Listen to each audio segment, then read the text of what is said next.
Just drive by the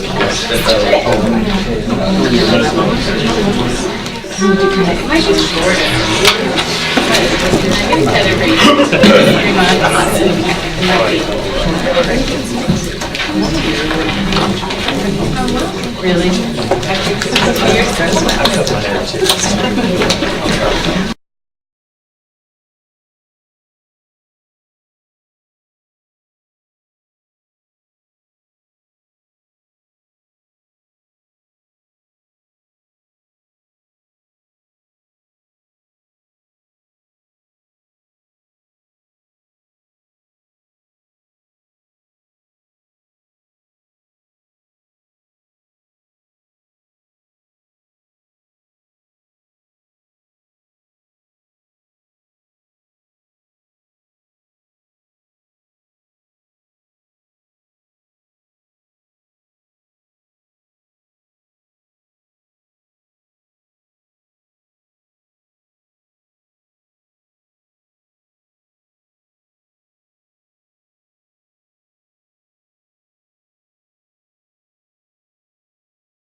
We'll get underway.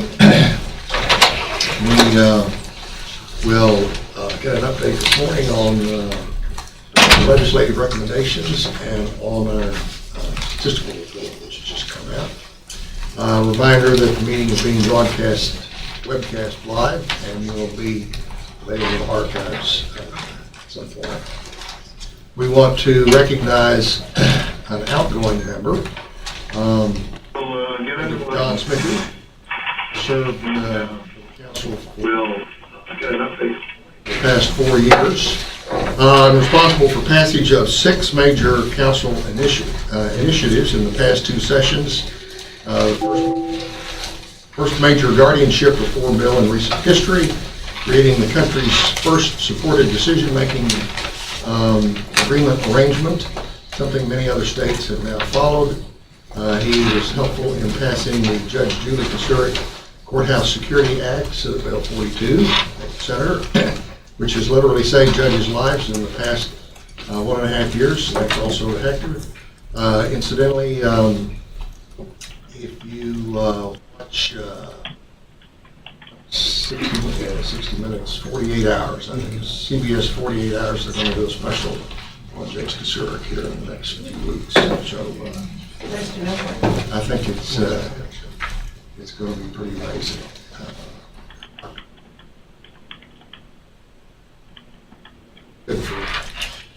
Good to raise the profile of the issue too. So, and then Representative Smithy was helpful in the bill implementing recommendations of the TIMCO Exoneration Revision Commission to prevent wrongful convictions, which was co-authored by Representative Leach. Smithy can't be here today, but we will give full recognition at some point. Then we have a new member present today, who is County Judge Gravel. He's replacing Justice of the Peace Gravel. And otherwise,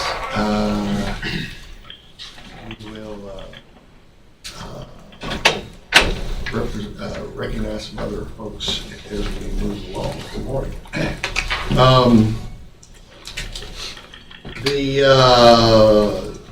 Let's see, there's some of you whose terms expired yesterday. I think that you just hold over, if you will, till we can get back to the new appointments. Representative Leach, thank you. Glad you're here. He's a real new member, not just an imposter new member like that. And succeeds Representative Smithy. Speaker Bonner has just appointed Representative Leach to be chair of the House Judiciary and Civil Jurisprudence Committee, Collin County, Plano, representative since 2013, was the Baylor undergrad student body president for 2 terms, SMU Law School, served in the Bush 43 administration, and now is at the law firm, Dallas law firm, Ray Reed McGraw. Practices primarily in the areas of complex commercial and civil litigation, construction law, and real estate. Jeff and his wife Becky have 3 children, are active in their church, and we welcome you to the council. Well, it's an honor to be here.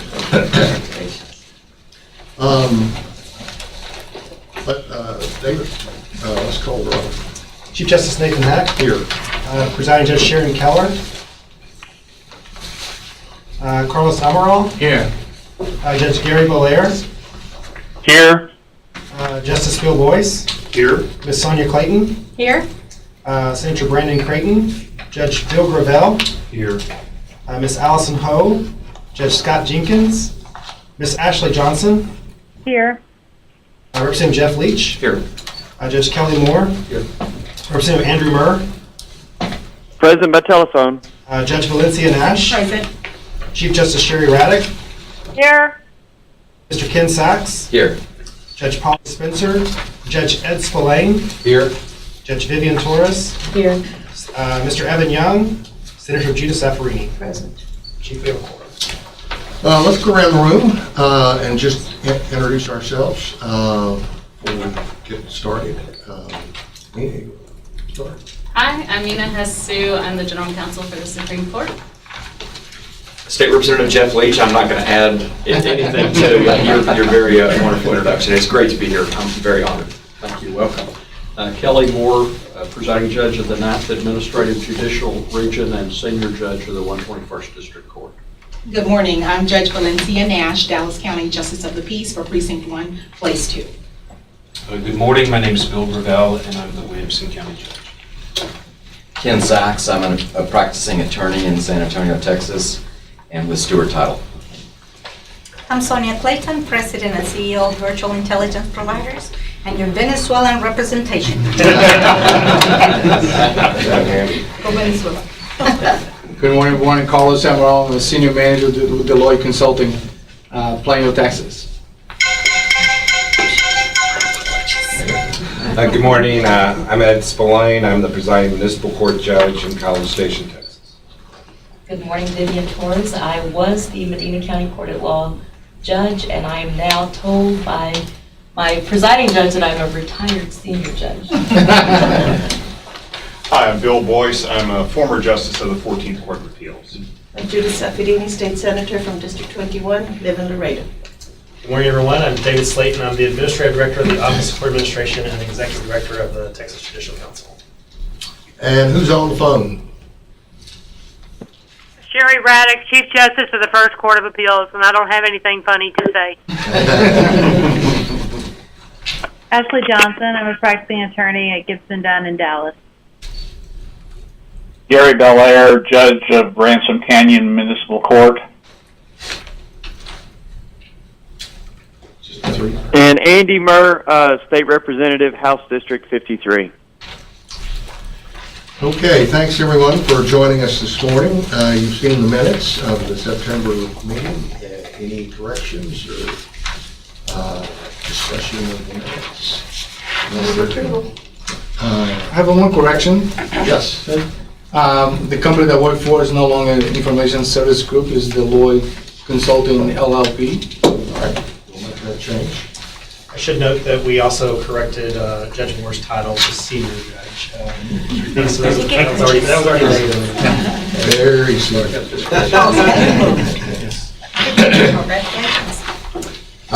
Any other corrections to the minutes? All in favor of that? Opposed? Carries. Let's go to reports and action items. First, the Texas Indigent Defense Commission. Good morning, Chief. My name is Edwin Colfax. I'm the grant program manager at the Texas Indigent Defense Commission. Jeff Burkhardt asked me to appear for him to give a brief update on the commission's activities for you. Jeff is actually up in Dallas today, meeting with a newly formed group of Texas chief public defenders. He created that group to help bring together folks who are running offices, have a lot of common challenges, and to share information. So He's there with them today. And Deputy Director, Wesley Shackelford, is currently educating some newly elected Constitutional County judges about their indigent defense responsibilities.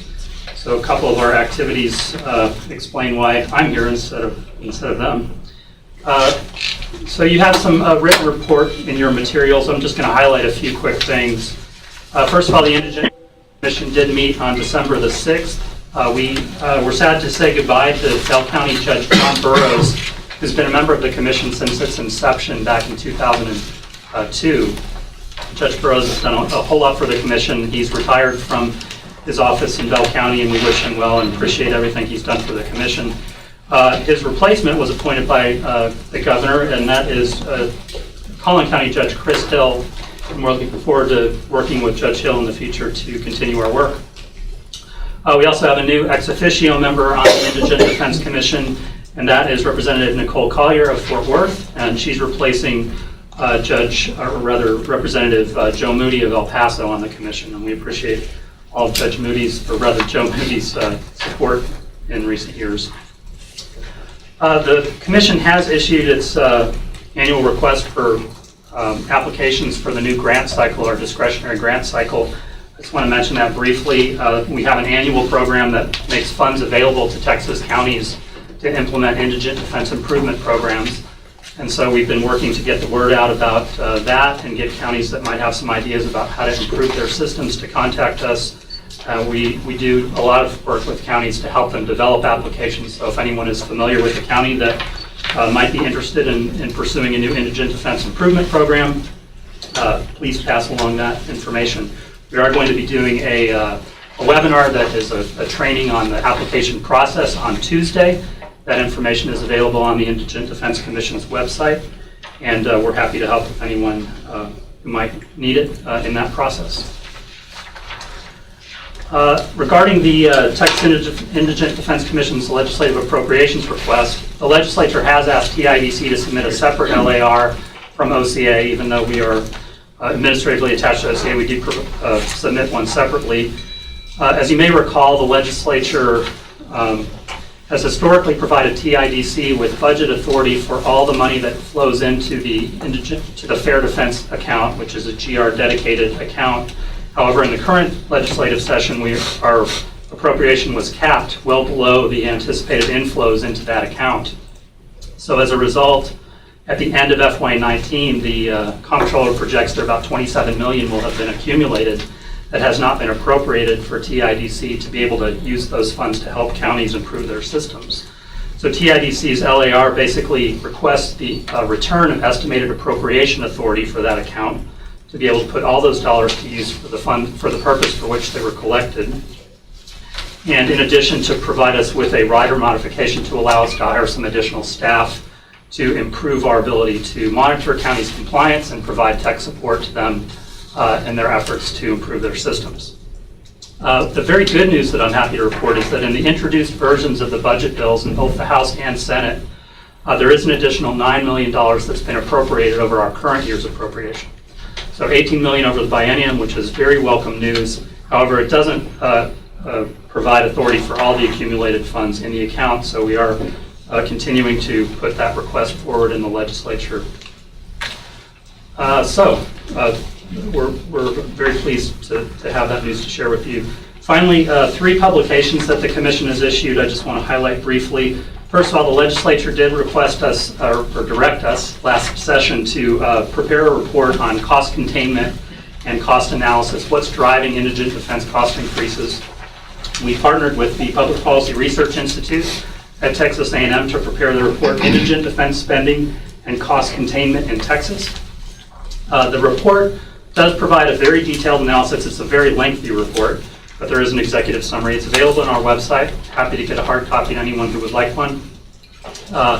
Analyzes the cost drivers. Essentially, once you account for inflation, indigent defense costs have grown about 2.7% per year on average, which is in line with other criminal justice sectors and in some cases less. The biggest driver was the enhancement of access to assigned counsel. So it shouldn't come as any surprise to folks who know the history of the Indigent Defense Commission and the Fair Defense Act. that the act was passed in large part because we were in what some have referred to as a Sixth Amendment deficit. Many people who had a right to a lawyer under the Constitution weren't getting access to those attorneys. So we've made a lot of headway in making sure that people who deserve an attorney have access to one. However, costs have increased as a result of addressing some of those deficiencies in the system. So that was one of the major cost drivers. In addition, more counties have made investments in improving the quality of representation provided to indigent defendants. That is seen in growth in, particularly in public defender offices that are more likely to provide investigator services in indigent defense cases, as well as mental health social workers and other kinds of support personnel that are involved in the representation of many indigent cases. So a lot of investments in addressing or improving quality representation account for some of those cost increases as well. So I encourage anyone who's interested to take a look at it. As I said, it is on the website, and there is an executive summary available as well as the very lengthy report. Secondly, we've produced a publication called Texas Mental Health Defender Programs. We work with a lot of counties and provided funding to a lot of counties to implement specialized indigent defense programs that provide services for defendants with mental illness, extra supports, mostly in the form of social workers or caseworkers who help those kinds of defendants address the underlying causes of, in many cases, for why they're in the criminal justice system, help them to become stable in the community, and eventually, hopefully, not recidivate. So this publication was designed as a resource for counties who are interested in looking at these kinds of specialized defender programs to help mentally ill defendants. And that was issued late last year. Finally, Indigent Defense Innovation is a publication that highlights a number of different kind of out-of-the-box approaches to improving indigent defense, many of them very low cost. Some technology applications, others new approaches in representation that are designed to improve the quality of indigent defense and access to indigent defense. We have hard copies available for anybody who'd like these. They're all available on the Indigent Defense Commission's website, and we're happy to put those out in the world and work with counties to implement some of these ideas. That concludes my report. I'm happy to answer any questions. Questions? Yes, Dr. Bell. I want to say thank you, and I think you're the perfect person to be here today. One of my first acts as county judge was to approve a grant from the Indigent Defense Commission for Williamson County to study on how we can reduce the recidivism rate for 17 to 24-year-olds. And I was very happy to sign that agreement because I think the work that you're doing, you're the most important person in your shop, by the way, in my view. So thank you for the work you do, and thank you for perhaps what that could do for Texas in the days ahead. Thank you, Judge. We're very pleased to fund the program. There's another program up in Dallas County that's basically kind of mirror of the one in Williamson, focusing on young adult offenders and providing them with lots of support as an alternative to incarceration. We think it's smart justice. It's going to have a very robust research component that will document the benefits of the program. We're very pleased to get it off the ground. Thanks, John. Thanks, Edwin. It's a great report. Thank you. Lots of good work by the Indigent Defense Commission. We'll go to the annual statistical report, just off the presses. Angela Garcia is OCA's Chief Data Officer. Thank you, Chief. Good morning, everybody. Good morning. I included one document in your materials that I'm not going to cover today. It goes into filing trends by court level, and we I presented it to the presiding judge's meeting in November, right? And thought it was really good, and so added Justice Municipal Courts to it. Hopefully you'll find it useful and you'll see what each court level is dealing with right now in 2018. So the annual statistical report is just about to be released.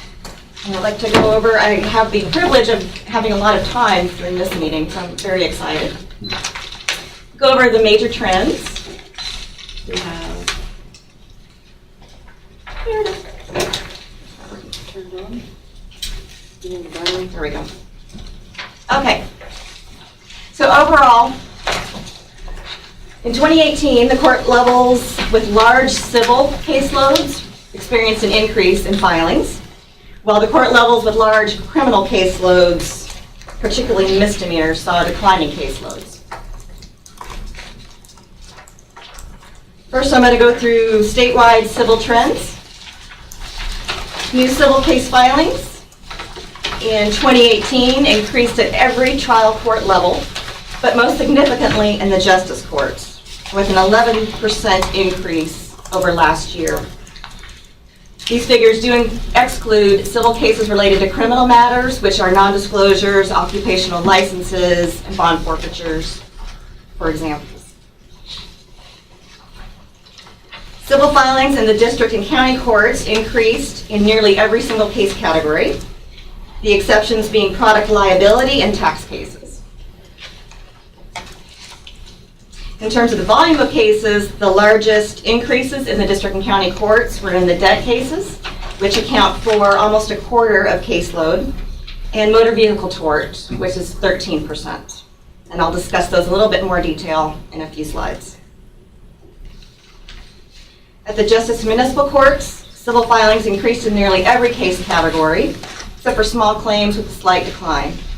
You'll notice debt claims over the last 5 years in justice courts have increased 141%. And after 3 years of decline in the municipal courts, the civil and administrative cases have rebounded.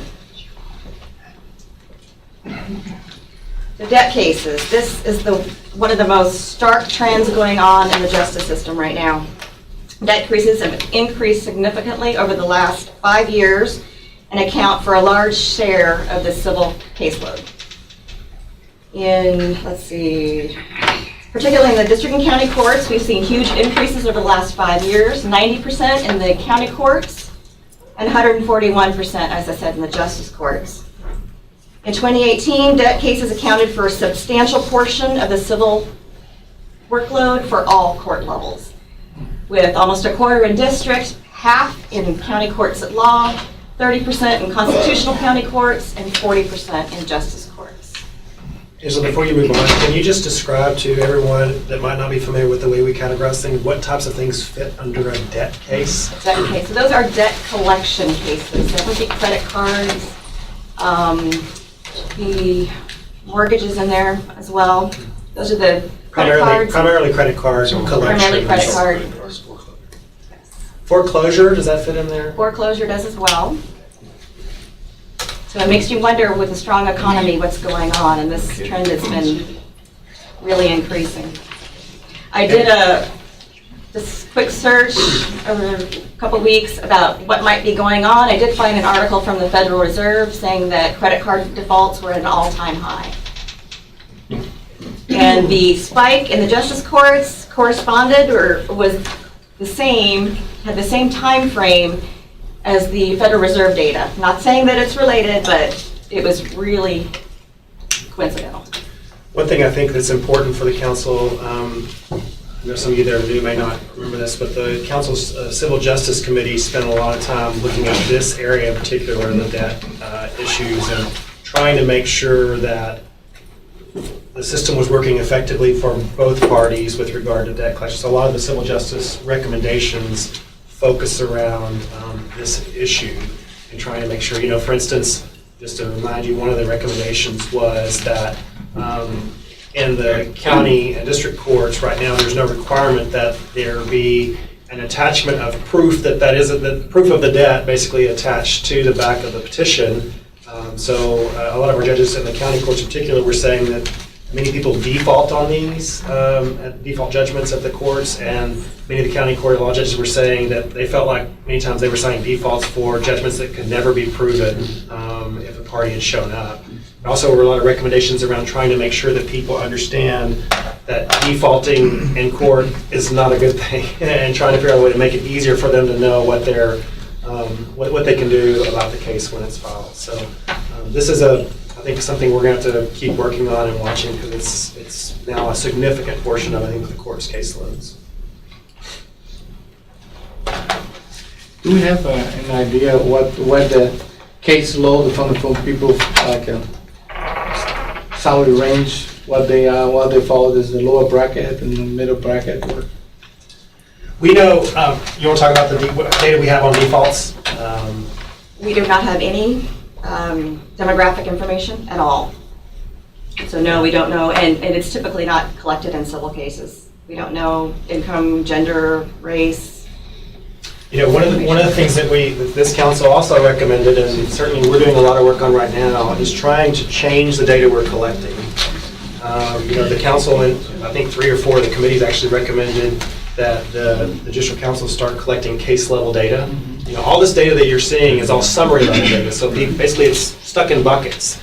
We have no insight behind what this looks like. So to answer your question, Mr. Amaral, is, you know, wouldn't it be nice to be able to know the zip code of the people who are being sued and those that are being defaulted, so that perhaps there could be some outreach in those communities to say, here's something, or maybe legal aid could provide additional assistance in those areas. But that's the type of thing that having case level data will help us with, and at least right now, we don't have that. But I will tell you, it's interesting right now, this week, literally this week, we've had a vendor who's been taking some of the data that we do have access to and showing us a way to sort of see behind that data to begin to get some of that information. So we're going to have a proof of concept by the end of today as to how we could do this across the state. It'll take some efforts, and you know, the goal would be to be able to have the data, and also Judge Gravel, who's raised the significant burden that our data collection requirements place on counties. We think this will also, in addition to giving us case level data at the state, will also reduce the burden upon local jurisdictions submitting it to us, because they have to categorize that data into the various buckets, and this would just be providing it to us, and then we categorize it at the state level. So, Judge Nash. Yes, Chief, I was going to add to David's point and Carlos's question about the defaults. Well, a lot of times, a lot of people don't realize these are third-party debt collectors. So when you have a credit card at Best Buy, it's not Best Buy who's suing you, it's actually like a portfolio. So a lot of people don't show up because they're saying, I don't have a relationship with this party. And so they're unaware that it has to do with the fact that they bought a debt and assigned it. And I find that some people who do show up say, well, I just came because I didn't know what this was about. And so I think you have a lot of people who stay home because they're unaware that it's a third-party debt collector, which of course they buy them for pennies on a dollar. I mean, so you have so many coming through the justice courts. Yes. I have another question. Because of the type of situation that we're seeing growing rapidly here, is the state considering some type of educational program for citizens or even students, high school students? I mean, I sit in 4 university boards and I deal with a lot of students, and they are adults, but they have no clue where the money comes from. So what are we doing as a state to explain that money is a real thing? It's not just flipping a credit card, or as the judge has explained, you can go get a loan from so-and-so, but you may be subpoenaed by somebody down the road if you don't pay, and you got to attend and respond and be part and be active in your civil duty of being a decent citizen. So I'm not sure what the rest of the state's doing with regard to this, and it's probably something we need to be sharing this information with other, like the Higher Education Coordinating Board, who could perhaps, you know, focus, or the schools, public schools, and private schools who are able to educate their students. But what we're doing, some of the recommendations we're doing is, for instance, I'm trying to make sure that when there is a debt case filed, that there is some information about where this debt came from. So that when someone gets the case, they can see, this is the Best Buy credit card that I had. It's now being sold and somebody else is suing me, but at least I know what it is. So one of the recommendations that you made is to amend the rules to have that attached to the back. In addition, trying to, or requiring in every petition, specifically on the debt cases, that there be a reference to a website where they can go and learn more information about what is this, what can I do. It's legal information, not legal advice, but legal information about forms that they could actually use to file an answer. Those type of things are things that we're looking at. We've also talked, and one of your recommendations from the Civil Justice Committee was to move to what's called online dispute resolution. So it's basically using the tools. If you ever buy anything from eBay or Amazon and you've had a dispute, they use online dispute resolution to resolve that, and it's highly successful, very simple, cost-effective, fast, and both parties get to resolve that dispute. So we're looking at using that within the system, and specifically for these cases. Collin County and Lubbock County are piloting that, and they'll be the first. Williamson County, I think, is doing some work in the JP courts as well in that area. So that's the efforts that we're working on from our side of things, but I do think we could probably share some of this with the other educational groups to maybe help provide that to the Senator. There are a number of financial literacy programs for high school and elementary and middle school students too, but those are from the private sector. The banks are organizing those, and they're highly effective. Some go to the point of building a mini bank in the schools. And teaching the financial literacy, very good programs. Yeah, I mean, I talk about this because talking about Venezuela, and this is part of how Venezuelans' problems started. People would just flip the credit card and, you know, national debt rise terribly, and everybody was expecting to be supported by the government and letting the government resolve the problem. So this gets big.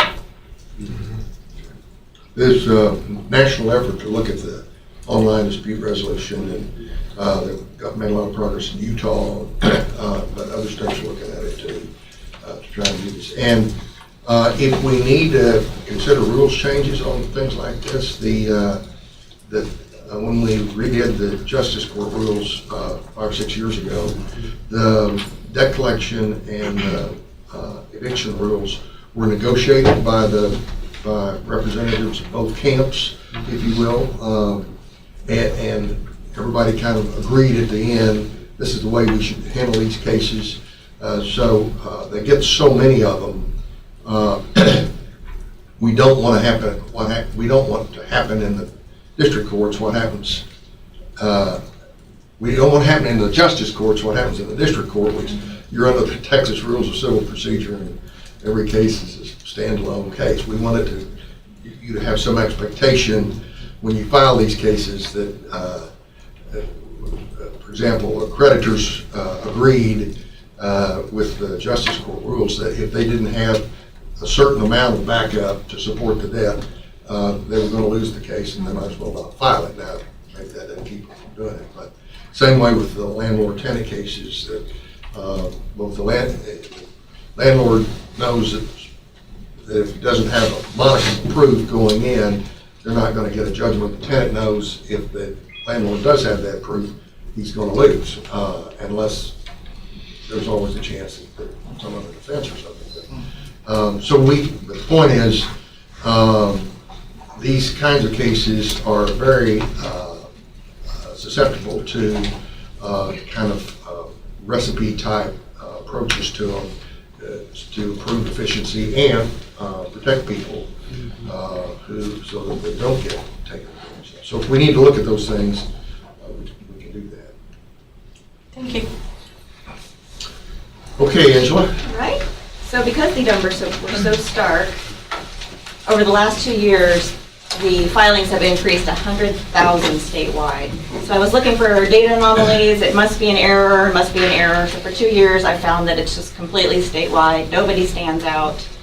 Almost all counties are reporting increases, and most of it's being driven by the major population centers, except for Travis County for some reason. Don't know why. Well, it's because they're coming to Williamson County to file all their credit card debt There you go.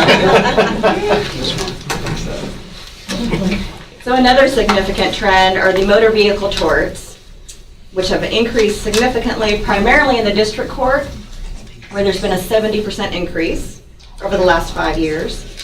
And in 2018, motor vehicle torts accounted for 2/5 of district court caseload and nearly as much in the county courts of law. And we still think this is because maybe law enforcement is. Well, this is the interesting.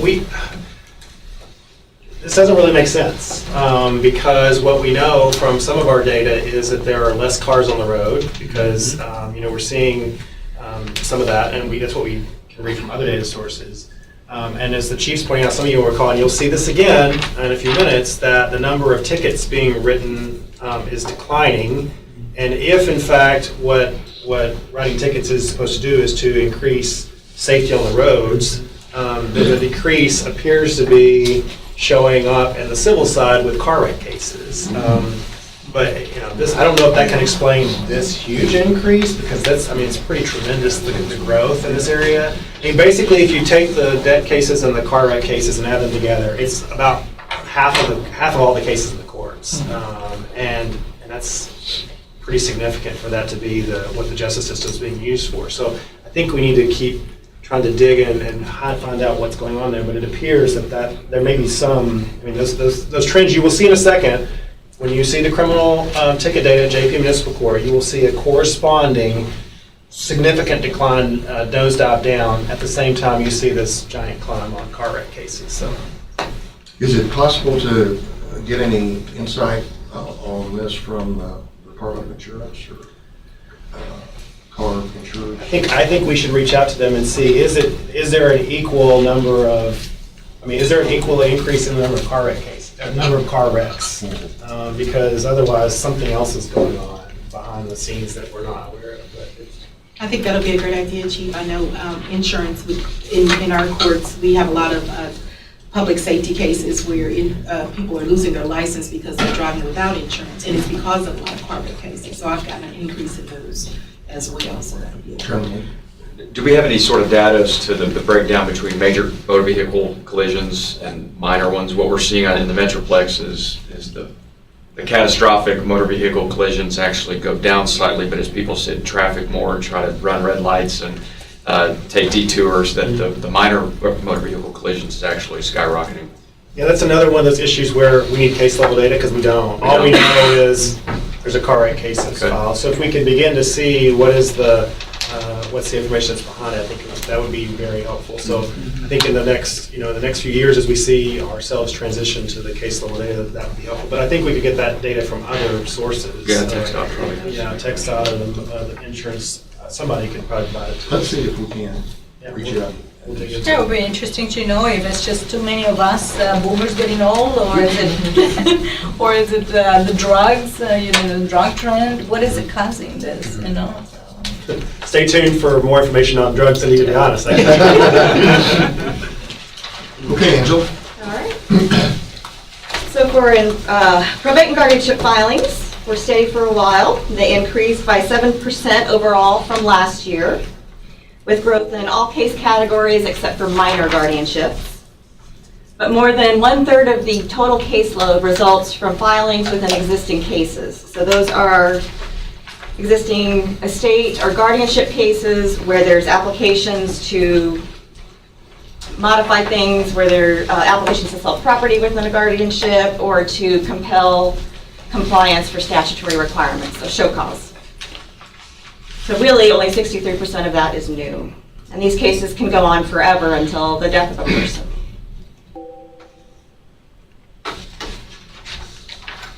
While total filings in adult guardianships went up, the number of new filings has gone down in both the adult and minor categories. And we think that's due to the changes in legislation that have offered more alternatives to guardianship. Guardianship is a very, very restrictive procedure. There was a decline from 15 to 17 in the number of active guardianships reported along the state, and that decrease is due to OCA's Guardianship Compliance Program, which provides assistance to the counties in going through and reviewing those case files to make sure the requirements are being met and to determine whether or not that case is really active. And we are finding that in many of the cases the ward is deceased, but that case is still open in the system. So OCA has been working to clean up that data and resulted in the reported decrease, but the number of active reported guardianships is going up over last year.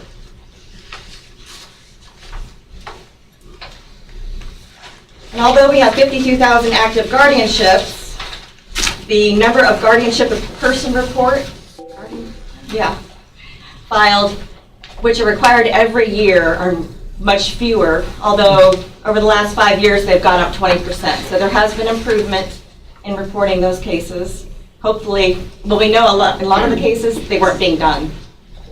But I think with the emphasis on guardianship and the legislative changes, the reporting and the actual procedures are becoming more frequent. However, the annual and final accounts, people are reporting 1,000. And that reporting has not improved. And inventories, even though we had 4,000 new cases filed last year, there are only about 1,500 inventories required, being reported. So we've got some serious discrepancies or concern there in those categories. Did you want to say anything? Yeah, I just want to remind everyone what this is. These are people who lose their mental capacity either because of maybe getting older and having Alzheimer's issues or a traumatic brain injury where they become incapacitated, and the court appoints them a guardian to protect their interest.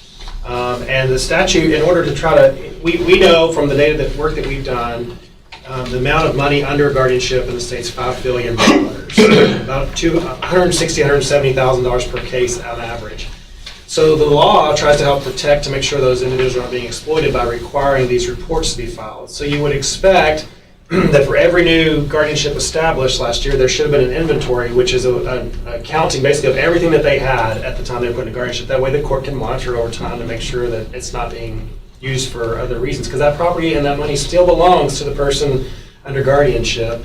And then you would expect to see the number of annual and final accounts being filed for every guardianship of the estate. That's not happening. And the number of guardianship reports, which is a report on the well-being of the person, should match the number of guardianships of the person, which all of those things are significantly lower than the number of cases that we should be getting at, which continues to talk about the problem that we've been talking about in this council for a number of years about potential exploitation and the courts not being able to adequately monitor these cases because of a lack of resources. So I'll talk more about this when we get to the guardianship report later, but I just wanted to sort of point this out while you had it up in front of you. Mental health commitments, involuntary mental health commitments, rose to a peak in 2017 but declined a little bit last year. In cases that were disposed at a final hearing, nearly 2/3 of the proposed patients were ordered to an inpatient mental health commitment. And I always have to point out this huge spike, that's Dallas, they weren't reporting, and then they did.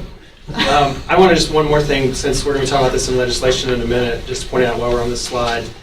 The council used this data during this last interim to talk about, you can see that most people who are getting a mental health commitment, a civil commitment, are being ordered into inpatient commitments.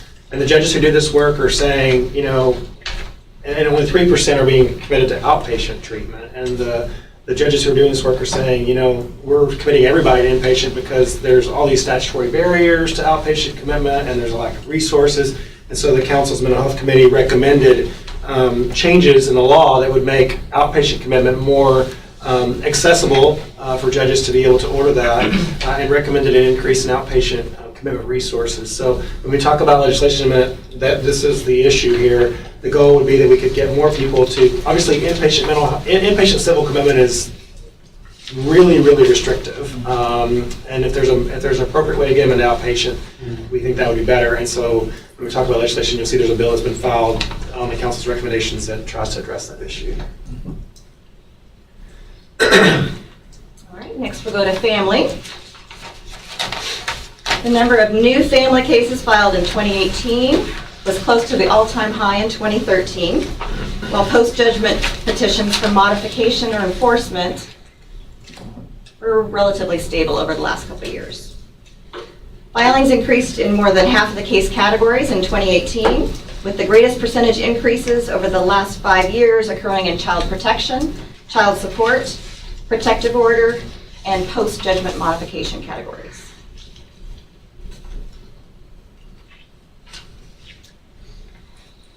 Child support cases accounted for 1/3 of all family cases filed in 2018. The new suits have continuously increased over the last 5 years and are up 25% from 5 years ago. Post-judgment suits remained relatively steady over the last few years, but we're still up 23% from 5 years ago.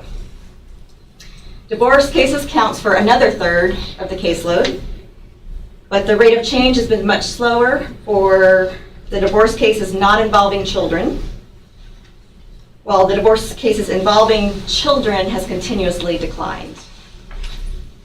So probably a lot of more out of wedlock hurts. People deciding not to get married. Very startling, new child protection cases have increased continuously over the last 6 years and are up 30% over the last 5 years. And pro se litigants, the reported percentage of plaintiffs or petitioners who were pro se, they were self-represented at the time of filing, has gone up steadily. And I suspect that in the first few years, the increases were better reporting compliance because we instituted a new reporting system, but that doesn't explain, there hasn't been a change in who reported not or who has not. This is really a trend. And so at 40% of filers who are self-represented, that matches a study that the National Center has recently done on nationwide about the percentage who were self-represented at the time of filing, and it matches almost exactly. So what we're seeing is happening nationwide. And that doesn't take into account the defendant, who is very often self-represented as well. Any comments on family? That is at the district court and county court levels? Correct. We do not have any information on justice court level, which you would assume that very, very high level. Right. And that goes back to the debt cases too. In the civil justice study nationwide, most of those people do not have attorneys. But when you have companies filing debt and you have a self-represented litigant, the playing field isn't quite equal. So how do we improve the accessibility of justice and fairness in that system? The juvenile cases, after 9 years of significant decline in the district and county courts, the number of juvenile cases increased very slightly, or they declined, sorry. They rose and then they declined. There were increases in half of the case categories compared to 5 years ago. After all of the offenses, which is just a big group of things that we can't categorize another way on the report, the largest share of filings were in assault and attempted murder cases, which accounted for more than a quarter of cases in the juvenile area. And those cases increased 36%. So we're seeing a lot of assaults, aggravated assaults. This matches what the Juvenile Justice Department is reporting, which is that overall we've seen a decline in the number of juvenile cases, juvenile delinquency cases that are being filed, but the cases that are being filed are more violent. And that's, as you can see up here, I mean, homicide, assault and attempted murder, aggravated robbery and robbery. Those are all obviously violent offenses, and you can see the significant increase. So while our juvenile courts may have less work, the cases they're dealing with are much more difficult cases. Senator Everett. Thank you, Chief. Do you have geographic data related to these? We sure do. I can get that to you. Do you, off the top of your head, do you remember how they vary, metropolitan vary? I don't. I haven't run that analysis, but I can certainly do it for you. Thank you. We can do the same thing we did with that heat map earlier, where you saw the different counties. We can do that same thing with this data. So we'll get that done and distribute it to you, so you can kind of see if there are hot spots. Interesting to see. And then for Class Cs, involving juveniles or minors, they've declined 63% since 2012, which is when we started collecting it from justice and municipal courts. Nearly half of those filings in 2018 were traffic.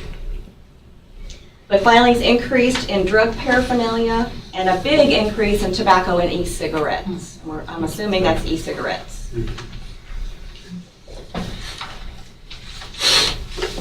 Changes that were recommended by the Judicial Council to school ticketing laws in 2014 and truancy laws in 2016 led to significant declines in the related case categories. But they've stabilized. Over the past 2 years, the education code and truancy cases have increased slightly, and parent contributing to non-attendance increased over the last year.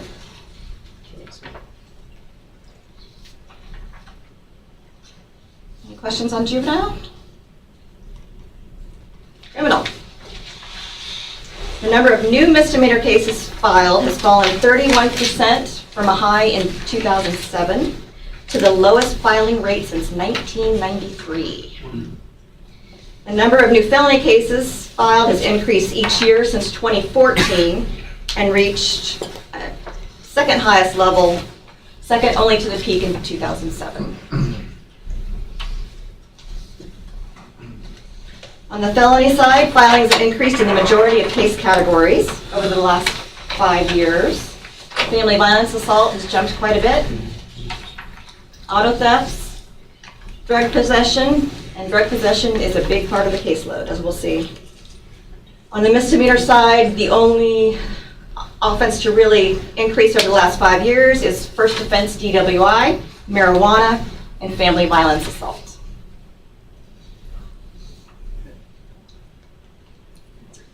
Almost 40% of new misdemeanor and felony cases filed in 2018 involved drug or alcohol.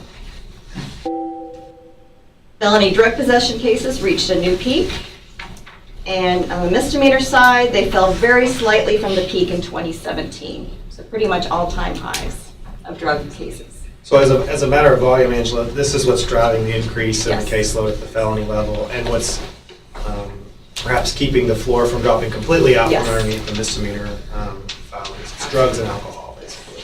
If it's technically possible, could you do a heat map for that as well, statewide? Sure. For the drug related? We can do that. I'm going to be really busy. One thing to note, just for the council's information, there's a lot of discussion across the street about what to do with marijuana. Obviously, that will have an impact on the caseload. Any changes with the marijuana laws will, as we know, for instance, in the county courts at law and the county courts, the only real drug offense, well, not the only, but the majority, almost all of the drug offenses they're dealing with are possession of marijuana. The other controlled substances are in the district courts. So if there's a change in the way that we handle possession of marijuana, it will dramatically impact the county court's number of cases by a huge decline. And if those cases get shifted to the JP courts, then that will also have an impact on those courts. If they're shifted to a civil infraction, these are all sort of things that we talked about, then they will all have an impact. Yes, Senator. I think we should share these data with the authors and sponsors of those bills and with the committees that will hear those bills. We'll do that. Thank you. After 9 years of decline, DWIs are on the rise. The number of misdemeanor DWI cases filed in 2018 was 8% higher. And after 4 years of decline on the felony side, filings increased by 6%.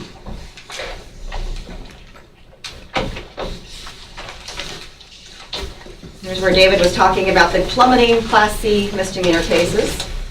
The number of traffic and parking cases filed in 2018 was 38% lower than the peak in 2006 and was the lowest number since at least 1980. We started collecting information from the Justice and Municipal Courts in 1980. So all-time lows. The number of non-traffic misdemeanor filings was half of what it was at the peak in 2008 and was the lowest number since 1984. Filings declined in every case category in 2018. And the state traffic laws make up 81% of the total misdemeanor caseload for the Justice and Municipal Courts. So any change there is going to be huge. Those have stabilized over the last year. Last but not least, the appellate courts. So given the rise in civil filings and decrease in criminal filings, we're seeing that reflected at the intermediate appellate courts as well. So from 2011 to 2018, the number of criminal filings has declined almost 40% to the lowest level since 1995. And the number of civil cases was the highest number of civil cases ever recorded in the courts of appeals. This is an issue, if you talk to the courts of appeals and you listen to what they're talking about right now, overall, they've seen a decline in their caseload as a raw number, but they keep talking about the complexity of the caseload increasing because the civil cases are more difficult to process. And so I just point that out to you as we can see that in the data as well. We can pull from this, but one of the things we know internally is there's been a dramatic increase in the number of CPS appeals being filed in the appellate courts, and those are, number one, expedited. They have to be done in 180 days, and they're obviously very difficult. So while you can look at the overall trend for the Court of Appeals caseload, and you'll see it again when we talk about the Supreme Court, at least, well, the Court of Appeals, you see the decline, but their complexity of the caseload is certainly making up the difference in their workload. Yes, sir. It'd also be nice to see how this varies by Court of Appeals. We can do that as well. And then we might bring up the issue of redistricting again. Yeah. I'm regretting doing this presentation now. That's a popular subject. That's very popular. Chief Justice? Yes. On the complexity issue in the appellate courts, is that factual complexity or the legal complexity, or both? I think it's both. If you talk to them, generally the legal complexity in a criminal case is not, it's pretty straightforward most of the time. There may be some cases where there's unusual things, but in civil cases, and we've got a former justice sitting to my right down here and a chief justice on the phone who probably could talk about it, but it certainly takes more time for them to look at the legal issues and perhaps even the fact issues in a civil case. I don't know if you... I think that's generally accurate, yeah. Let's go to the Court of Criminal Appeals. So the Court of Criminal Appeals filings have been declining. We've got down to 14% over the last 5 years for writs of habeas corpus. The writs of habeas corpus filings are at the lowest level since at least 2001. I couldn't break out the data prior to that. Petitions for discretionary review decreased to the lowest level since 1989. And after 4 years of decline, original proceedings increased from 2017.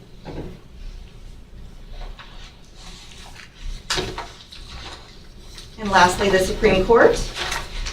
The number of cases added to the court's docket increased in all categories. For petitions for review, which account for the majority of the court's caseload, increased 4% from the previous year to the highest number filed since 2003. We've definitely got different tracks going on here, criminal and civil.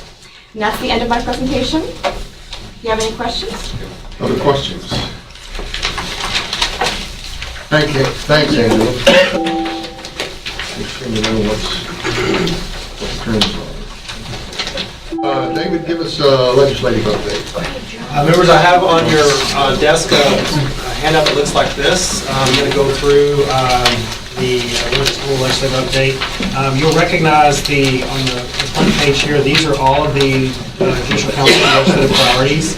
This is kind of a nice little one-pager to remind yourself of what they are. These are all the ones that you adopted at your last meeting, resolutions. They've all been passed over to the legislature, and I'm going to go through each of those on the next page. So if you flip over the next page, one of your first recommendations from the Civil Justice Committee was to modify the court jurisdictions. You see here changing the civil floor for district court from 200 to 10,000, for the county courts of law from 200 to 5,000, and increasing the JP maximum civil jurisdiction, and I should note also the constitutional county court civil jurisdiction to 20,000. The Senator Zaffarini has filed Senate Bill 561, which does all of those things as recommended, and House Bill 1033 by Representative Murr, a member of the council as well, has filed a bill that does the civil jurisdiction increase for the JPs and constitutional county courts to 20,000. So those are in the hopper, so to speak. You also recommended changes to the UPL and Barratry unauthorized practice of law and Barratry statutes. There's a draft of that bill that's pending review. It has not been filed yet. Another recommendation from the Civil Justice Committee was to modify the judicial qualifications. You see the list here of all the different recommendations from that. I would point out to you that Senate Bill 561 has been filed by Senator Zaffarini. It takes into account the recommendations with regard to qualifications for county and municipal courts. Senator Zaffarini has also filed SJR 35, which are for the appellate and district judges as well. I would note for anyone who's following along, the JP recommendations requiring them to be attorneys is not included in those bills. There's been a lot of discussion with the JPs, and so those have not been included at this point. By ongoing discussion, he means 50 calls a day. Yeah, right. So, and then I would point out this is not a council recommendation, but SJR 25 has been filed by Hinojosa. It would actually increase the requirement to be a district judge to require them to have 10 years of practice. So that's a little bit different than what we recommended. The Bell modernization, Bell reform recommendations the council has made. That bill we expect to be filed next week, early next week. So that should be coming. I believe that will be filed by Senator Whitmire and Representative Murr, just like last session. On the next page, mental health recommendations. You'll recall we had what we're calling a cleanup bill from last session to Senate Bill 1326, the council's mental health bill, and then a couple of other recommendations. All of these have been filed, so you can see Representative Price filed the magistrate training, the Senate Bill 1326 cleanup. Senator Zaffarini has filed the Senate Bill 1326 cleanup as Senate Bill 432. Senator Huffman has filed Senate Bill 362, which is the outpatient commitment bill I was talking to you about earlier.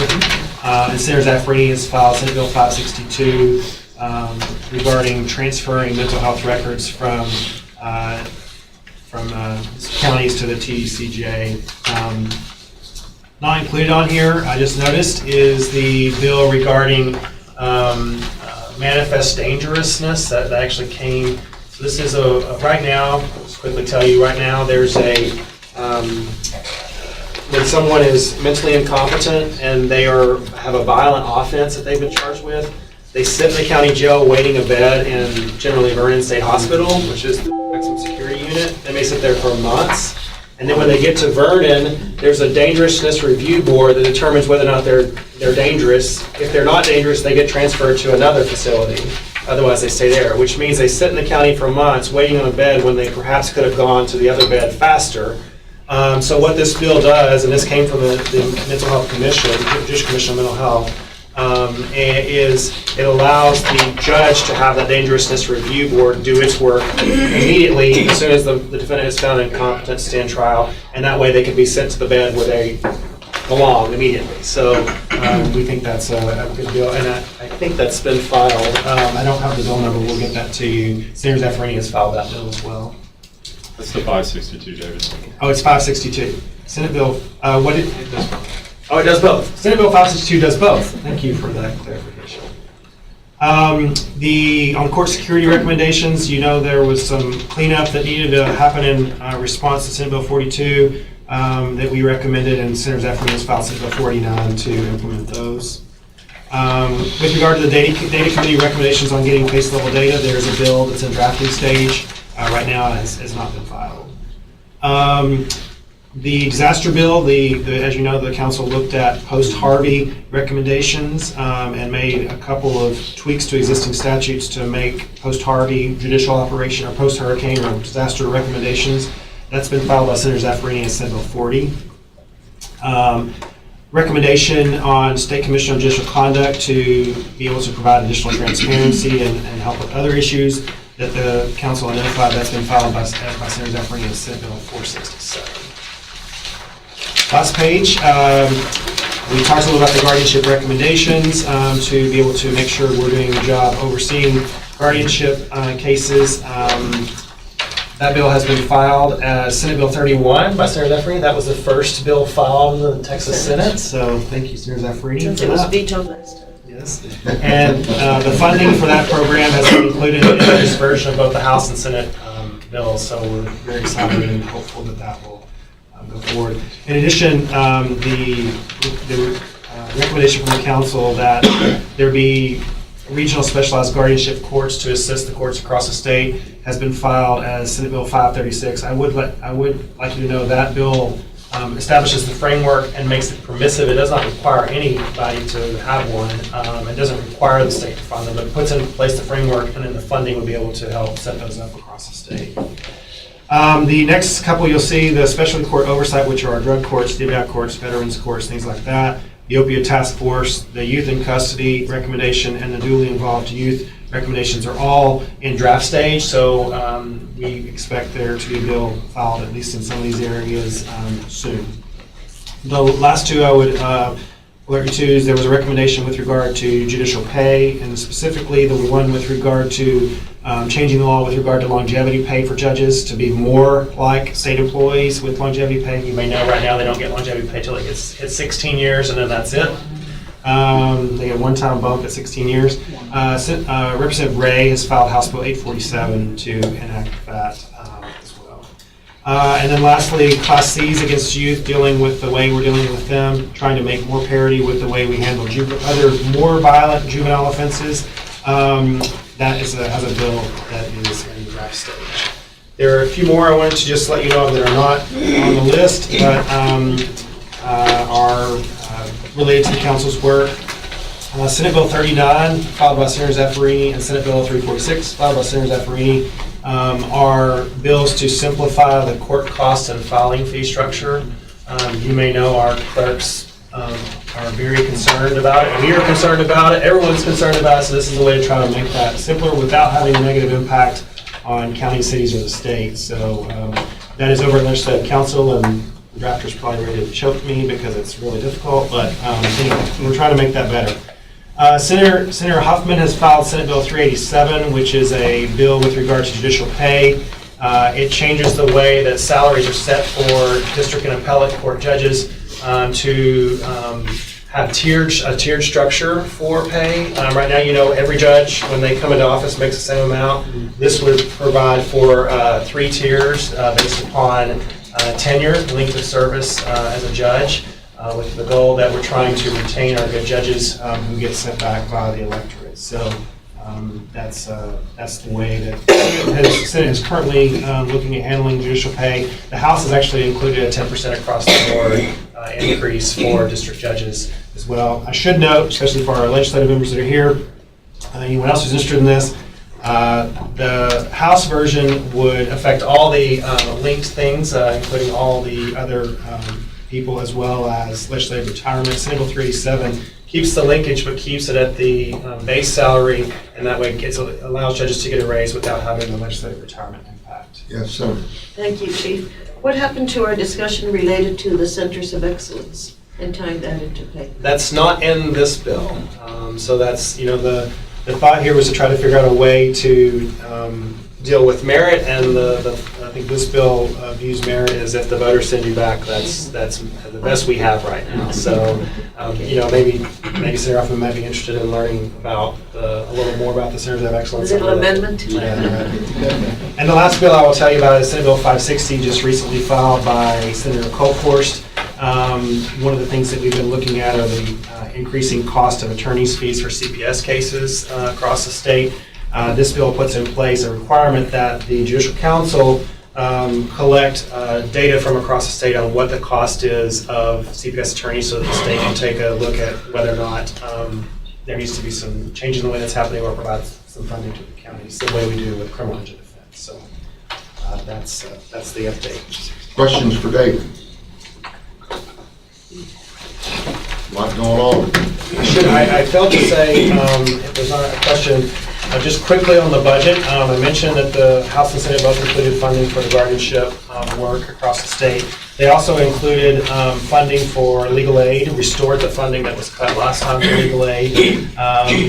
And the House included funding for non-new child protection courts, as we requested. The Senate did not.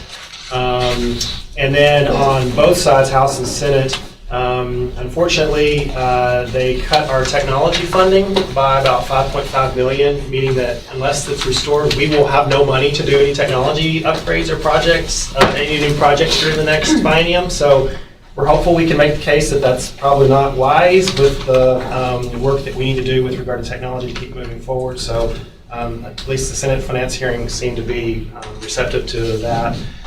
In addition, we requested 2 additional court security officers to help Hector with his work across the state, providing assistance to our judges and courthouses. And then we've made a request for additional staff attorneys to assist the trial courts and appellate courts with their work. So those are all still have not been funded, but they're in our request. Yes. Did that include the additional cost that we asked for the software for statewide? That is a separate request. So we have a request, as you know, to provide a statewide case management system. Several of the committees recommended that.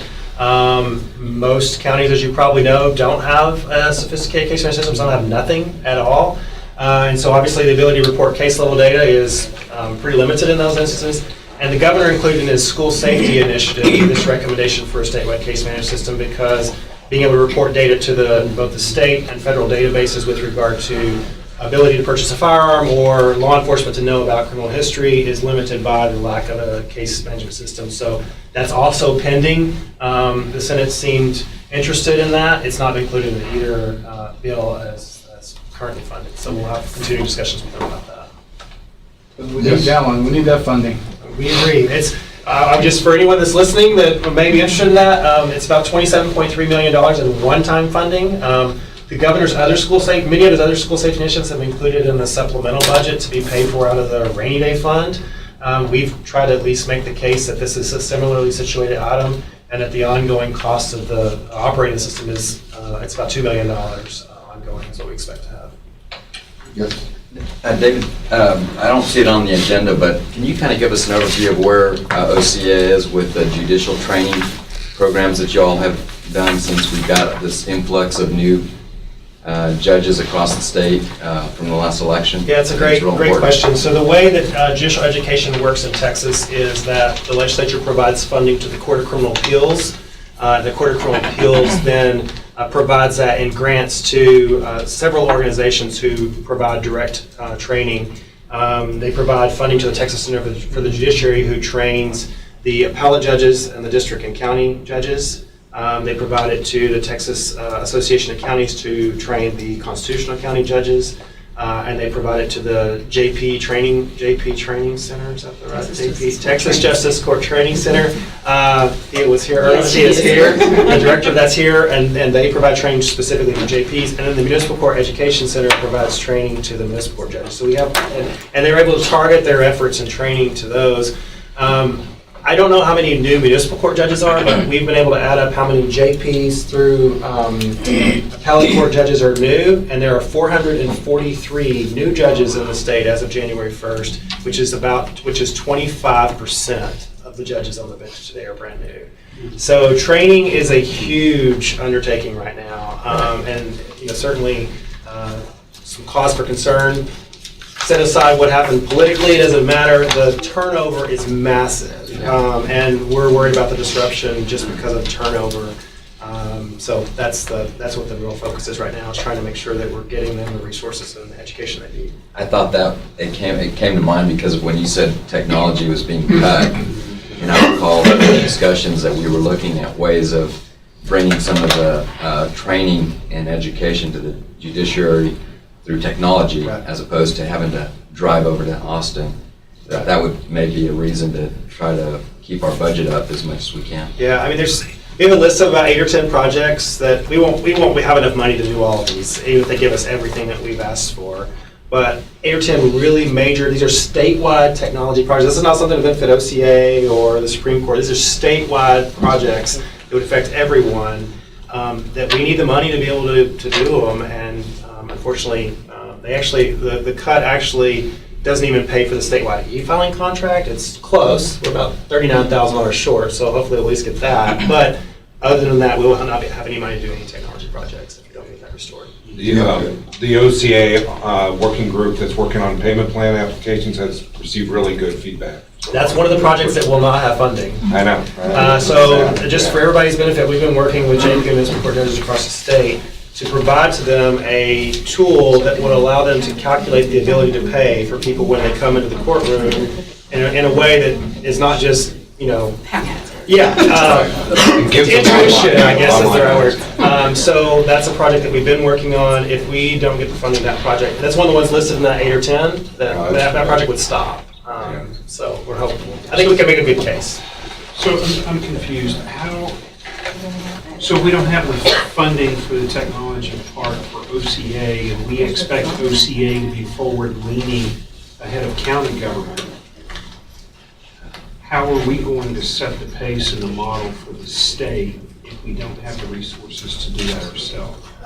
We won't be able to. That's the issue. I think it's also important to note that this is a fund which is generated from filing fees and court costs. It is dedicated to this purpose. It can only be used for this purpose. And more interestingly, it can't be used for budget certification. Sometimes they won't appropriate funds from these accounts because they use it to certify the budget. They just keep the balance there and then usually say, we've got enough money to pay for all this. This one doesn't count. There's, as far as I'm concerned, literally no benefit to the state not to appropriate this money. So that's what I've been telling members, and I'm hopeful that they'll be able to help us with that. David, how about through e-filing? I've seen a huge spike in the expense on an annual basis for practitioners, that we have to file everything by e-file. Or do we have any part of the budget through through OCA or through these programs that could go towards funding? Well, one of the issues that there's a problem with that too if we don't get the funding. You're going to hear me say this over and over again, because one of the things that we're trying to do, one is trying to make continuous improvements to improve the efficiency of the system and those who are using it.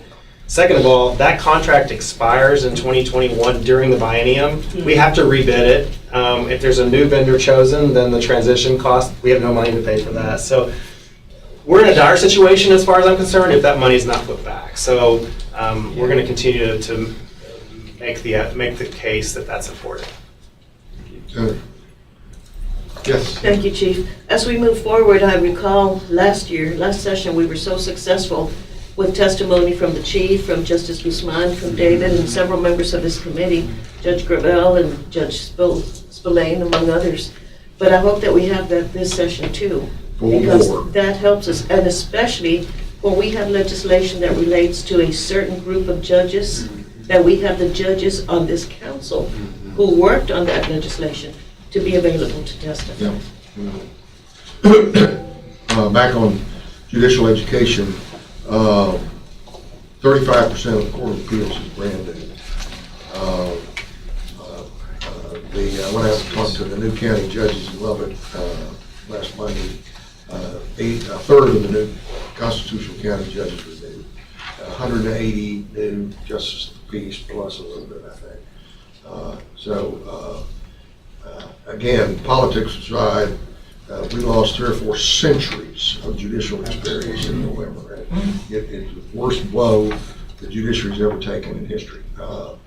And some of our new judges are quite good, but we've never had a weak appointment to the Supreme Court in the 30 years I've been there, and it just takes a while for people to get up to steam and get their dockets managed, and so meanwhile we're going to really be slow trying to get our work done, and Harris County's still struggling to hurry. So the criminal courts building is still mostly shut. So we're going to need a lot of help this time. Well, what about guardianship reform, David? Thanks, Chief. Wanted to, this was sent out to you. I think you actually have copies at your desk. As Senator Free mentioned, last session, the legislature overwhelmingly supported the guardianship reform efforts, including funding in both bill and the promulgation of the bill, appropriations bill, and also passed a bill. It was vetoed by the governor. In his veto statement, the governor said that it was because we had a lot of reforms in guardianship and we need to give time for them to work. And so one of the things in talking with his office, we produced this report to kind of give an update about how are things going with the reforms and kind of where does that leave us. And so you can see in this report some of that information, but I'm going to just give you the highlights really quickly. First of all, you should know that many of these reforms have been put in place over the last couple of years, most of which have been council recommendations, I would note, have been recognized by the United States Senate Special Committee on Aging in a report that was released in November of 2018 called Ensuring Trust, Strengthening State Efforts to Overhaul the Guardianship Process and Protect Older Americans. This was recognized, our efforts were recognized as a model for the country. So that was pretty nice. And if you haven't seen that report, we're happy to share it with you, but I was pretty excited to see it. We've had a number of bills which are detailed in your information here, but let me just hit a few. So one of them that this council recommended was that all guardians in the state should be registered with the state. And as part of that registration process, that there would be a criminal background check that would be done by the state before, and then provide that information back to the judge. That the guardians would be trained through web-based online training, and that the information on a guardian would be available to law enforcement, so if they came into contact with a person under guardianship, they wouldn't take them to jail perhaps, maybe they'd reunite them with their guardian. That bill went into effect on June 1st. Since June 1st, we've had just over 21,000 people register with the state. That will continue until June, because everybody has a year basically to register, but we've got 21,000 folks registered. Almost 19,000 of those people are adults, and almost 16,000 of them are pre-existing cases. We've had about 4,700 new cases register with us during this year. We've also provided, and there's a link to it in your materials, you'll see training that we've made available online, that web-based training. It's out there, and over 5,600 people have actually taken the training since it's been put out there. It's out there available in English, and within the next few months, it will be available in Spanish as well. We're just basically waiting on the translation to occur with all of that. We've also provided to the judges of the state over 2,400 criminal histories on people that are applying to be the guardians, so that the judges are aware of their backgrounds. As you saw earlier in the data that Angela provided, we've seen a slowing in the number of new guardianships that have been established, even a slight decrease, and that we believe is in relation to the bill, House Bill 39, that Senator Zaffarini and Representative Smithy passed, authored, on alternatives to guardianship. So now people have to explore all alternatives before a guardianship's established, and we think that is showing its fruit as well. There's also a bill passed last session that, 2 sessions ago, that dealt with restoration of a person's rights. Obviously, when someone's under guardianship and they no longer need to be under guardianship, then they shouldn't be, because it's pretty restrictive. And so we found about 21 people when we were doing our work across the state who appeared to be in need of restoration, and recommended that the court consider restoration of those. And I'm happy to report that 8 of those folks have been restored. They're no longer in guardianship. With regard to training for attorneys and judges, the council's recommendation with regard to that was implemented also in House Bill 39 in 2015. We've had speaking about judicial training, we've had over 1,000 judges that have been trained on guardianship and all the new requirements. But interestingly enough, we've had over almost 10,000 attorneys have attended the course on guardianship across the state. You know that the council recommended an increase in the amount of training and required that and the requirement that they be certified. And 5,635 attorneys have been certified since September 1st of 15. That's a 27.5% increase in the number of attorneys certified to do guardianship work. So we feel like we're getting attorneys who are well trained in that. And then one more bill, the restoration of the guardianship programs bill that was this council's recommendation that went into effect September. We've seen 17 programs be registered with the state since September 1st. We think that's getting close to all of them. The program is basically a business that employs a bunch of guardians who serve as guardianship in cases, and so those programs have to be registered as well now. So that's that.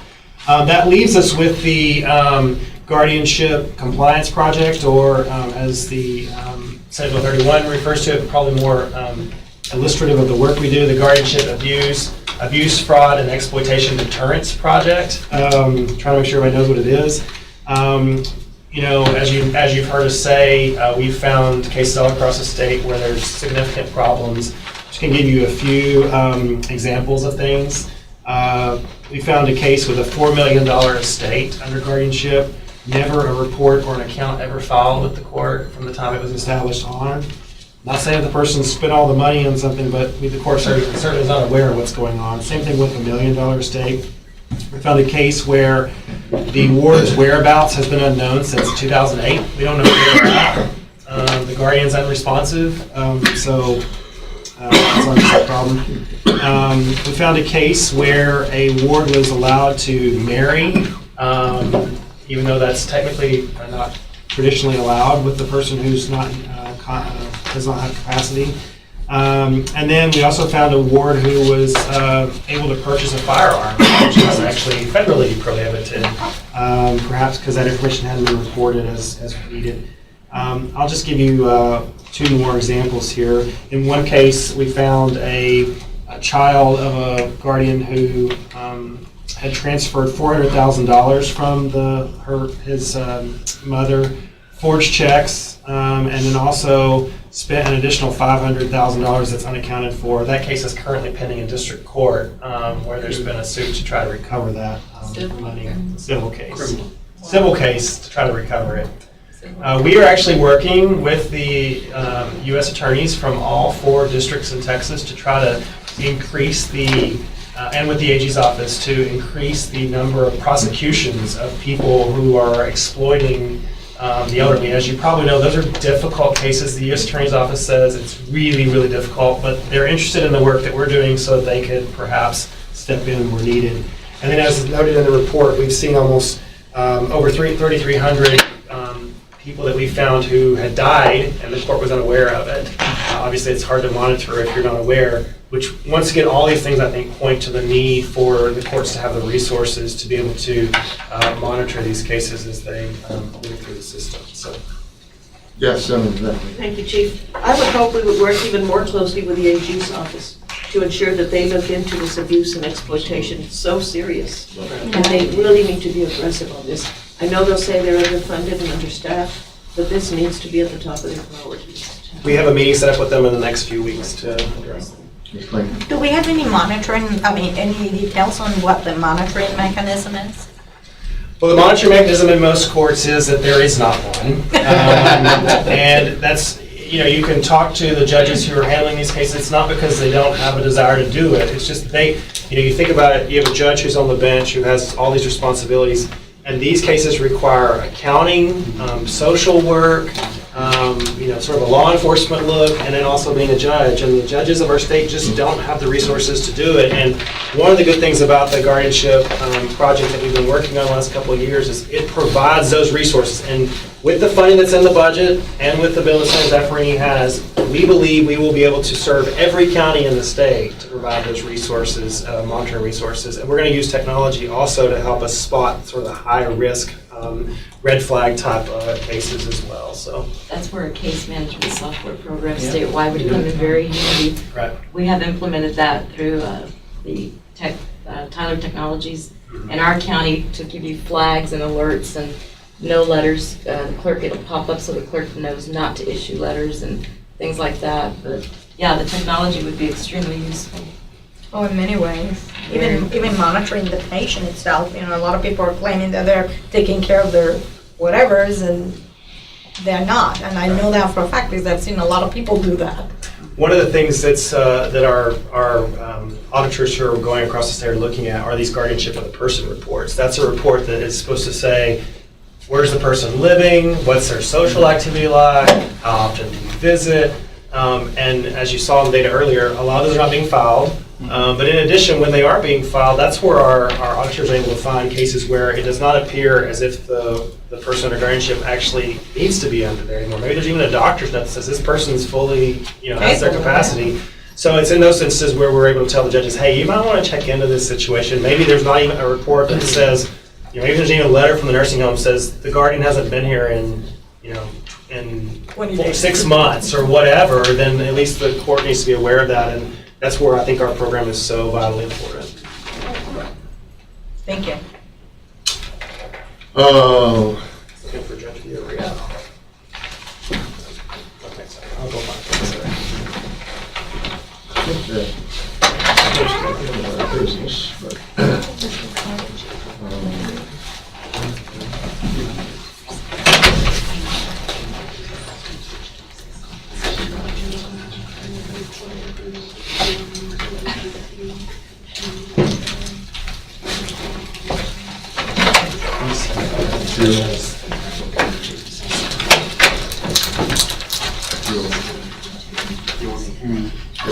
just a second.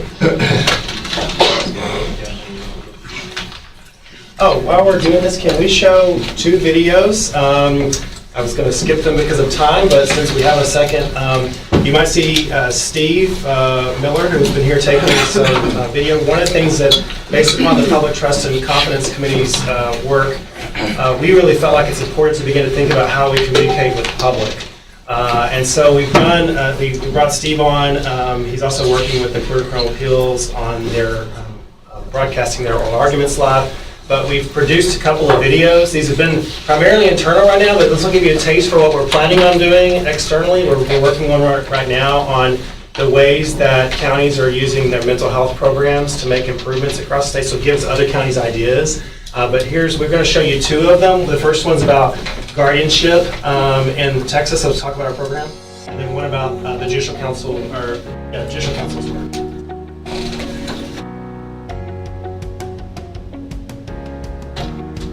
So in Texas, we estimate that there's $4.9 billion under guardianship in the state. That's a really high number, of course. And we've looked at almost 30,000 of the guardianship files. We think the average estate value of the files that we looked at is around $160,000 to $170,000 throughout the state. Consistently throughout Texas, we've seen that the courts and clerks lack the personnel and resources to manage these cases. So there's more guardianships than there are people to actually look after them. The Guardianship Compliance Project is a safety net. Basically what we're doing is we're working with the courts and clerks to help with compliance for guardianships throughout the state by reviewing the files, coming up with best practices, and helping them understand what active cases they have, what cases should be closed, and then ensuring the guardians actually comply with the reporting requirements for their annual reports and annual accountings. And I think that's been successful over the past couple of years, understanding what the landscape is throughout Texas. So expanding that guardianship compliance project, I think, is something that'll be very important going forward, ensuring that the 254 counties have these additional support to help with compliance.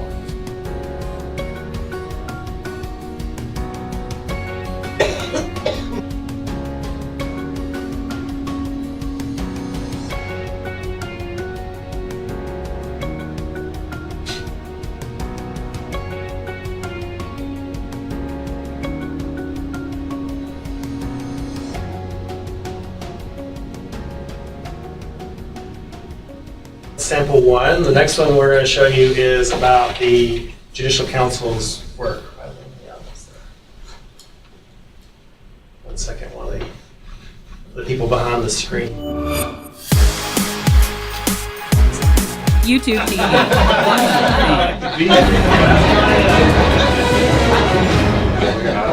Please be seated. Hello, Your Honor. Hello. This is a case of Wiggins versus Davis. Thank you, Jerome. Good day, everyone.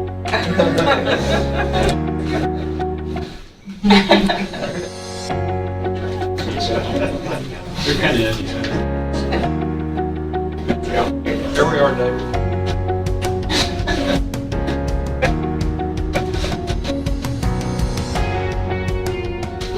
Judicial Council tries to put together several priorities per year, every biennium that they're focusing on. And so a couple of the ones that we'll be focusing on this session relate to the first one's relating to Hurricane Harvey. We're trying to make sure that the statutes are reflective of our needs in the midst of a disaster, and we learned a lot from Harvey, so there's some small changes we're making to those. We're also, of course, continuing our work with regard to the Guardianship Accountability Project. Senate Bill 31 was the first bill filed in the Texas Senate, and it's a bill regarding the Guardianship Accountability Program that OCA has been operating the last couple of years. We're also doing a lot of work on bail reform. As you all probably know, we spent a lot of time last session working on making sure that judges have access to good information about a defendant's risk before they set bail. We're also continuing our work on mental health reform and a couple of proposals with regard to juveniles and how we deal with them in the system.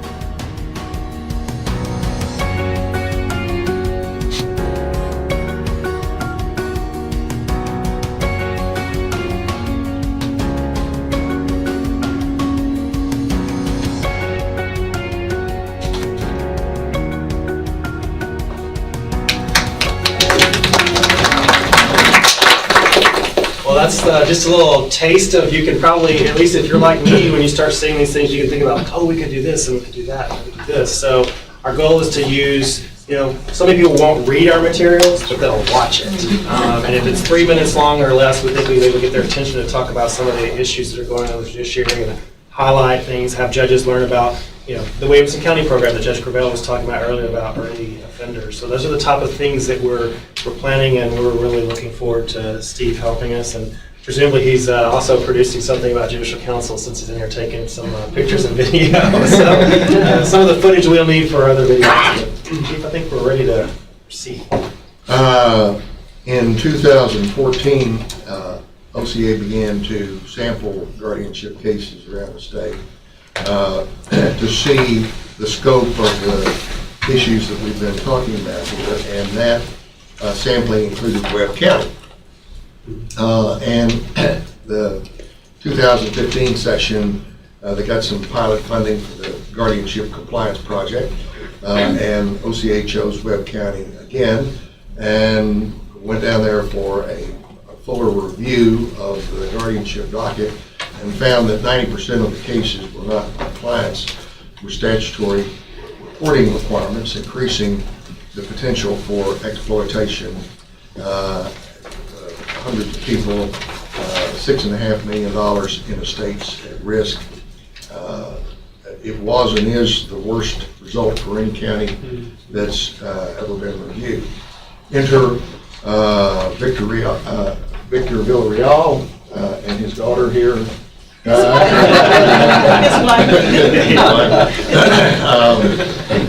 And he was appointed by the Webb County Commissioners Court to the County Court of Law Number 2 down there, and from the day he took the bench, has worked diligently to try to improve the court, particularly the guardianship docket.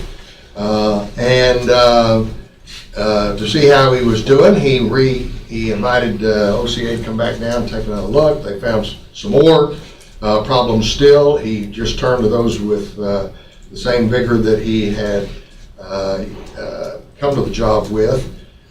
And today, the Webb County Court of Law Number 2 is one of the best courts in Texas, with 100% of guardianship cases in compliance.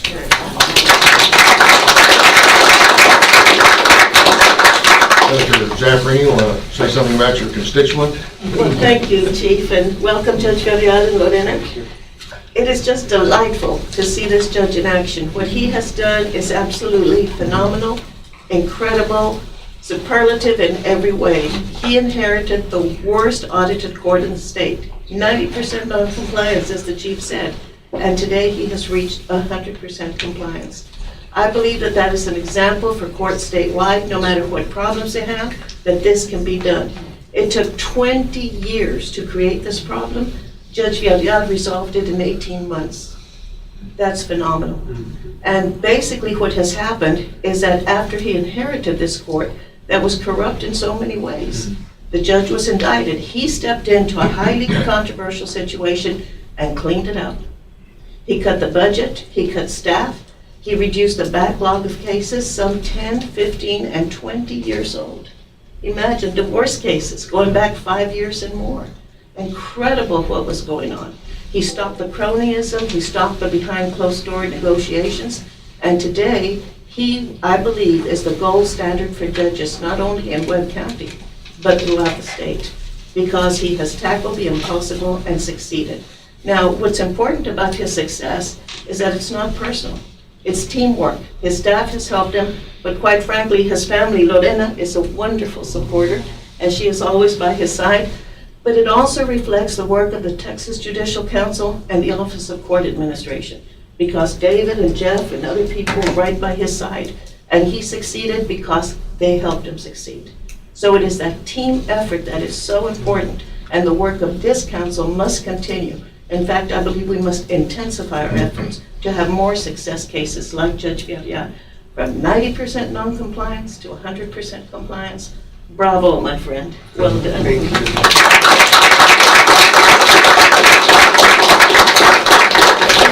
Judge, this has long been a priority of the Texas Judicial Council, and you're an outstanding example of what we're going to see happen in these cases. So please accept this from the Judicial Council. Thank you so much.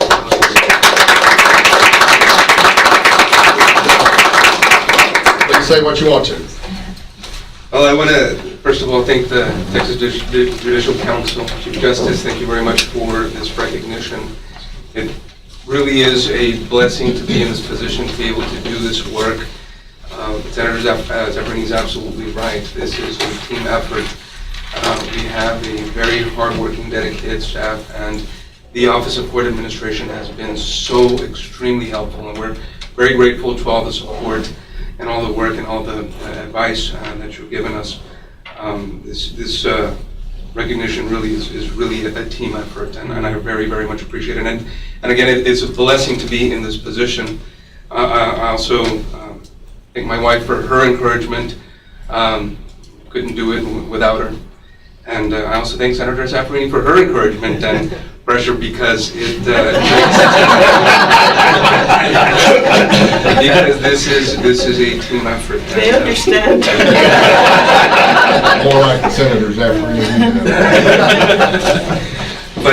But I'm grateful for that, because this is the work.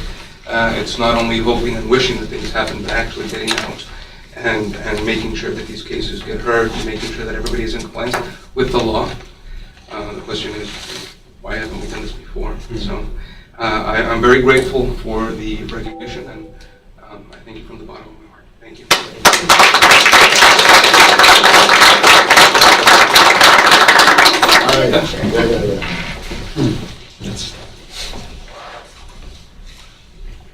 Could we take one with David too? Sure.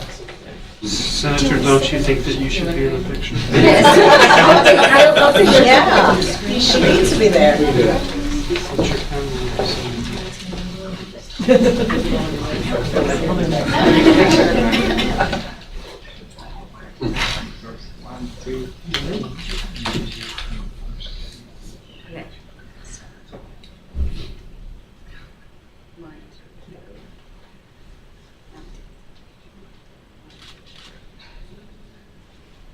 David, there's a little bit of a glare on your head. I figured.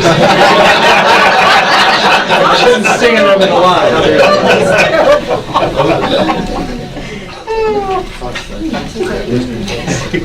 We'll take care of that in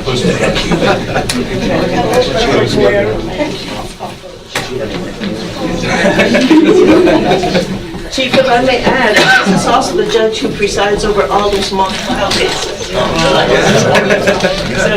last week he found Zorro not guilty. And today is also my first meeting with the Judicial Branch Certification Commission, and I also thank the Supreme Court for that appointment. Absolutely. Thank you. Excuse me. That concludes the agenda. Is there anything else? Yes. I have a question.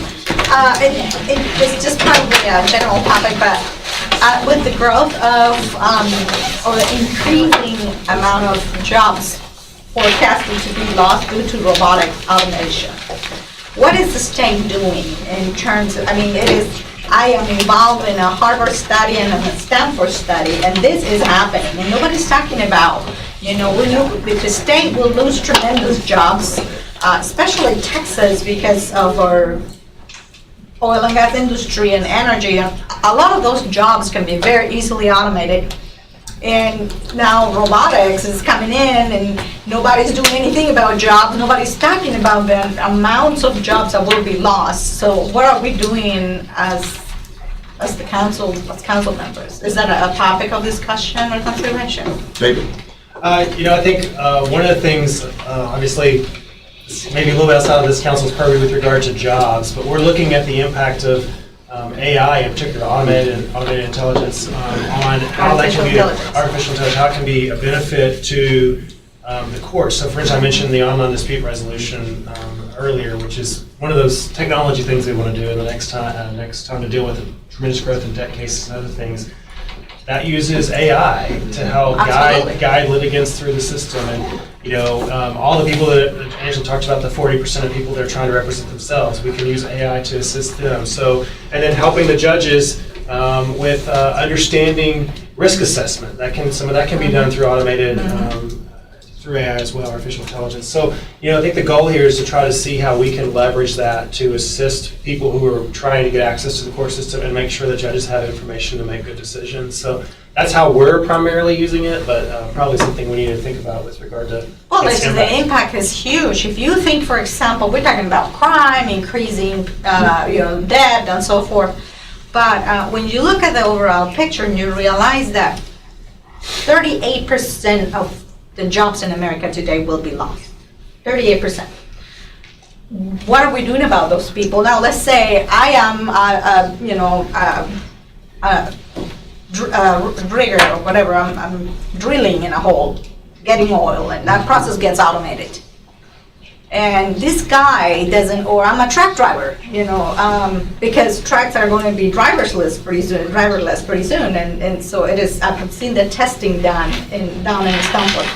So those jobs are middle-class jobs for individuals that they don't have a college degree, they're not very bright, but they found a way to live the great American dream by making maybe $60,000 a year. It is middle income, right? So this automated process now comes in, takes over, the guy's displaced. Well, the guy can say, well, I'm gonna go to McDonald's and I probably just pass hamburgers at McDonald's. And guess what? The attendants in McDonald's will be also replaced. So where is this individual going? And what are we doing in order to prevent the crisis, or at least face the crisis? Because it's not preventable, but I think it is to be faced, and it's a serious item. Well, I think as much as we have influence in that arena, you're really somewhat validating the point that we need for technology funding going forward, so we can do the right studies to Absolutely. involve the different tools that can help courts to be successful. Thank you for bringing that up, because I am a technology person. I made my living in technology. So I think she just volunteered. All right. No, seriously, I just see these trends, and at the same time, I look at how we're moving, and we're talking about cutting technology funds and all this, and it's like, okay, getting the gun out of the soldier, okay. We're here, we have very good intentions, but we do need that technology indeed. That's a good point. We need to be able to stack up to the trends of the market and the trends of the economy, and we're going in the wrong direction if we're cutting technology. Yeah, Senator? If you open the floor for other business, I'd like Yes. to bring up the issue of the Centers for Excellence. Where Yes. are we, or of excellence, where are we on that? Scott, you want to give an update on that? Sure. Good morning, Scott Griffith at OCA. Judge Villarreal didn't mention this. He's got a lot on his plate. Some of it some of it's been given to him, of course, just by virtue of the fact that he presides over a court, but he's volunteered for a number of things, including he's one of 7 jurisdictions that's participating in our Centers of Excellence initiative, and this council has heard about that project before. This council most recently approved a compliance piece to that project in addition to the performance piece, and since our last meeting, all of our participating jurisdictions have been informed about what that involves. Remember, there are 4 categories of performance that we're involved in, with about 32 performance benchmarks. And we've got about 6 or 7 categories of compliance, and about 15 benchmarks that have to be met there. Judge Villarreal is one of several courts in Webb County, and we've got 5 other single courts or court jurisdictions that are also participating, and they're moving along the way. They've been introduced to the compliance elements, and they're in the process now of gathering information and presenting it to us that will help us determine their level of compliance with not only the performance but the compliance elements, developing action plans to help them address areas in which they may be deficient. I want to recognize Michael Smith and Jeffrey Sunakawa, who are sitting in the back corner next to Mena there, both staff members in the Research and Court Services Division who are actively supporting the project and interacting with our judges and others who are involved. I would add that there are 2 jurisdictions who were trying really hard to get ready in time for this meeting, for you to basically certify them as Centers of Excellence. I expect that we will at least have one of them, if not both of them, ready for the next meeting that's going to be in June. So we'll actually have our first couple of certified centers of excellence probably this summer. Good report. Scott apparently doesn't read the weather reports, and it's this record cold that we're having in the Northeast. Looks like it would keep you from moving out there, but he's going to move to Vermont, and family's from Massachusetts, so he wants to be closer to his family. And my former good friend, Chief Justice Ryber up there, my good friend till he starts stealing our best employees, is going to be working with Scott in their office of administration. We're sorry to lose him, but I object. We all do. Some of your judges with order powers, can't some of you anything else? Our next meeting is June 28th, 2019. And we'll keep you posted as we get developments across the street. And we need your help, particularly the judges trying to push things along. So, Especially with the JPs and municipal court judges. is there a motion to adjourn? Second. All in favor? Aye. Adjourn.